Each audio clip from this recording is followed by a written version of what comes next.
Hello.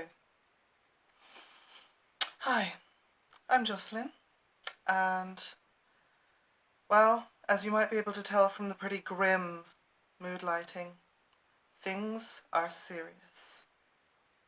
I have good news and I have bad news. The good news is that you are getting 2 videos this week and 2 videos next week from me. The bad news is the videos for this week are about serious, pretty negative topics, and also very time sensitive, hence why we are having 2 videos this week and 2 next week as opposed to the usual 1. So I'll make it up to you. Next week's videos are fun and frivolous and full of energy, so sit tight as we'll get through these necessary topics first. So, LGBT+ related news first. GenderGP is an online resource for trans and non-binary folks providing medical and psychotherapeutic services. According to their own info doc, which is a PDF I have right here, the support services can be used as standalone help or alongside your GP while you wait for the NHS gender clinics. It is not meant to replace any advice from your GP/GIC, but to complement it. We provide access to trained professionals to help with any queries. These may be queries about your identity, counselling, blood tests, self-medicating, starting HRT, passport letters, deed poll, GRC, surgery referrals, legal help, gender expression, etc. Important note. This is a private service, and although we can discuss your case with your NHS GP if you want us to, or write to your NHS consultant when you get an appointment with the GIC, we cannot provide you with free NHS treatment. Okay, so now we know where we stand with GenderGP. This is where things get a little, how shall I say, off the rails. According to an article I found, which I will link below, from Gay Star News, the General Medical Council, GMC, has suspended Dr. Mike Webberley, the sole provider of care for 1,600 transgender patients. He is the 4th UK gender-affirming doctor to be subject to GMC restrictions. Webberley's wife, Dr. Helen Webberley, was fined in 2018 for failing to register her trans health online services with a health regulator in Wales. In 2017, she was suspended from providing care to transgender patients. Her husband took over full provision of their care as there is no alternate interim provision available on the NHS. What happened?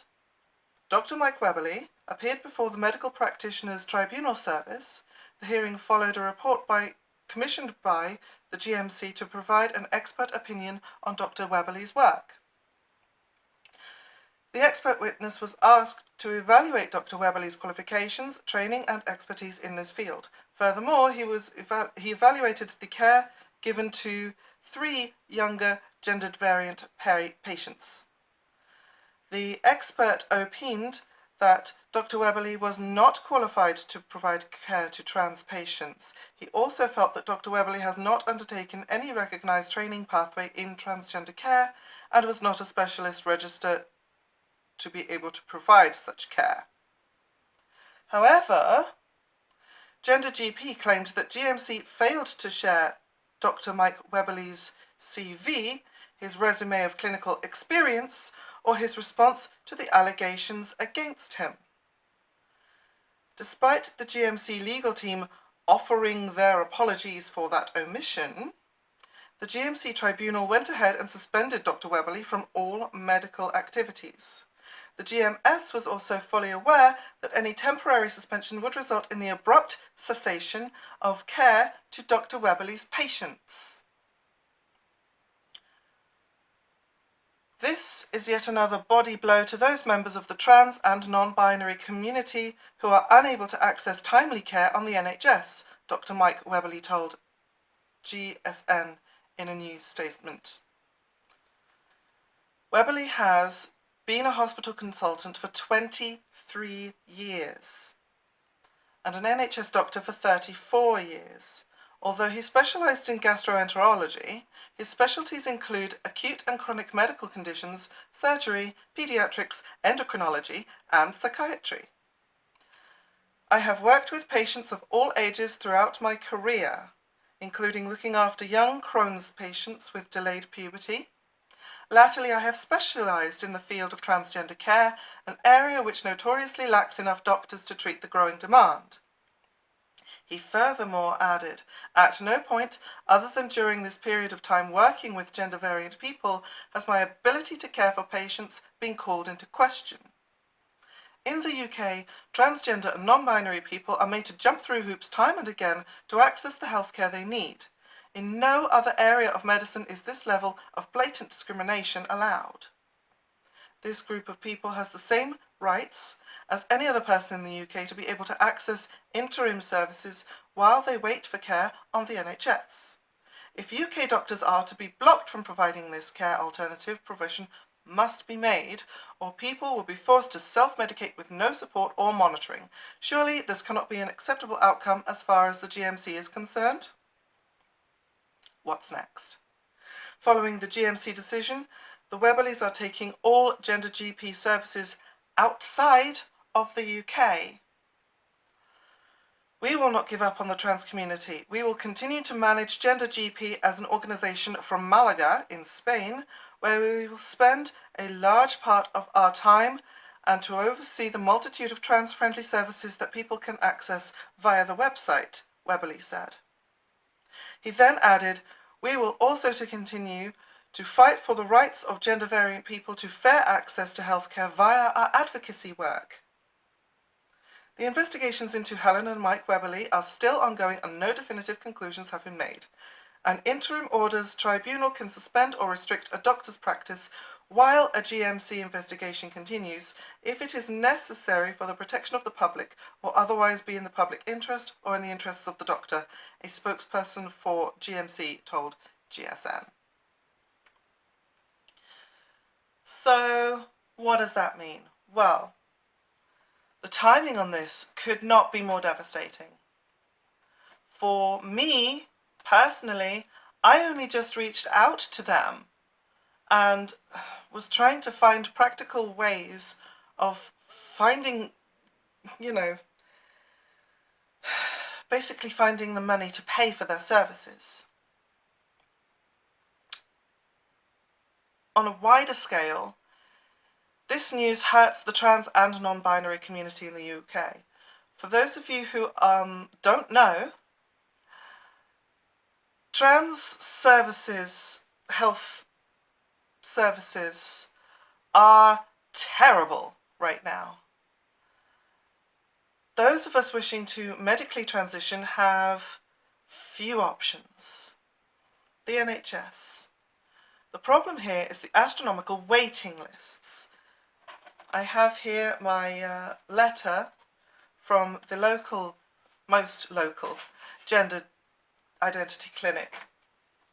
Here it says, in the meantime, there will unfortunately be a delay until your first appointment of approximately 24 months and a further delay until your assessment can be completed and have agreed treatment plan. Now this was sent to me on the 28th of June last year. Great, only another year to go. Oh no, wait. This is an unreliable measure of time because the more trans people there are signing up for these services, the longer the waiting lists become.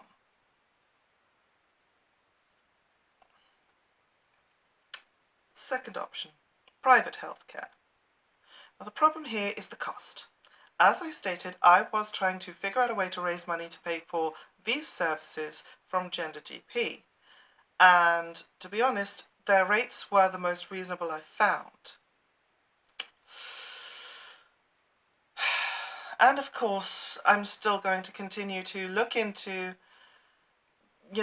if they can provide services to me and other people in the UK from Europe.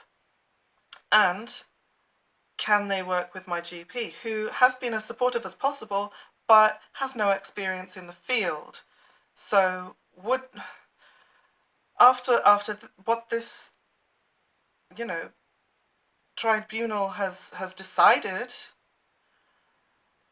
would a GP even risk working with them? The third option is the black market. Now, the problem with buying hormones and services from the online black market should be obvious. It's unsafe, it's unsound, it's potentially a waste of money, considering you don't know if the drugs you're getting are in fact what you want and what you have ordered. The final option for us is to sit back and do nothing. But that's not really an option, because then we end up feeling miserable in ourselves and we end up resorting to drastic measures like black market dealings or suicide.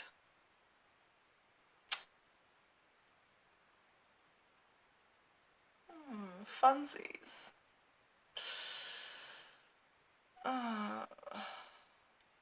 No, suicide is not a good look on anyone. Just to be clear, I am not advocating that. We need help. We need it to be better, and we need it now. The fact that the tribunal has seen fit to stop these doctors without seeming to review all of the evidence, well, we know what happens when people don't review all the evidence. People get hurt. Sadly, that's all I have for you right now. I'll be following this story, seeing where it leads, and trying to get the best healthcare for myself at the same time. But for now, see you. Bye.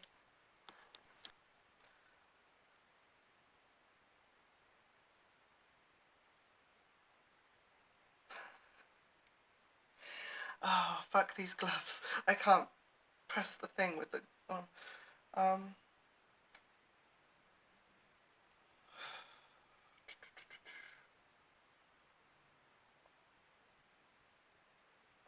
this video is going to need editing. Right.